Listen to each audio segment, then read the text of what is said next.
Hi. Today, I would like to talk to you about how we can read texts closely, so that we understand them better. Sometimes we read texts quickly, only to realize later that we didn't understand them very well. Texts, especially more complicated ones, sometimes need us to sit down and read them carefully, keeping notes and thinking about what they are about. Does that sound difficult? Don't worry. I'll teach you how to do it. The most important thing is to be curious and ask questions. Some questions that you should first ask yourself, and then try to find the answer to, are: who are the main characters in the story? Where does the story take place? What is the relationship between the characters?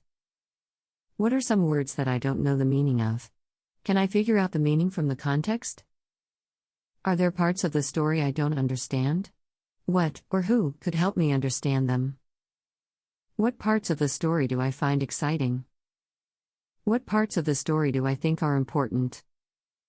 What do I think is going to happen next? What makes me think that? Is this story similar, or different, from other stories I have read? In what way? How would I summarize the story? What is the author trying to tell us? As you read the story, keep notes that might help you find the answers to your questions. Stories contain most clues to the questions we have, and we just need to read them carefully to find the answers. But sometimes we need to look for the answers elsewhere. What if there is a word in the text we've never seen before, and we can't figure out what it means from the context? If I see a word like that, I either ask someone else if they know what it means, or I look it up in the dictionary. Now, let's try it together. Here is a passage from a story. Liam and Anna had grown up next to each other, playing together every day in the fields outside their houses in Folkshire. They were inseparable, only going their own way when it was time for supper. Until one fateful day, when Liam found a sparkling stone, hidden in a crack in the cave they sometimes played in.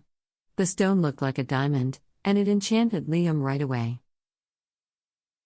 So, who are the main characters and what is their relationship? The text tells us that Liam and Anna are the main characters, and that they play together every day, so they must be friends. They lived in a place called Folkshire. Here, I found a word that I hadn't seen before. Inseparable. I wonder what that means?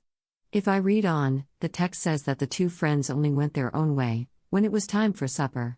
So, I am guessing that the word inseparable means that the two friends spent most of their time together. Then, something happens that I find exciting. Liam finds a sparkling stone. That makes me wonder, what kind of stone sparkles? Who put it there in the crack? Why were they hiding it? Is it valuable? If I had to predict what happens next, I would say that Liam and Anna have a falling out over the stone. I am basing this on the fact that they were inseparable until they found the stone, which tells me that after they found it, they weren't inseparable anymore. These are just some of the questions that I had, and found the answer to, in the text. If I read the whole story closely, I would probably find the answers to the rest of my questions as well. And if I read a story closely, I would be more likely to understand it. And if I still don't understand it completely, I can read it closely once more.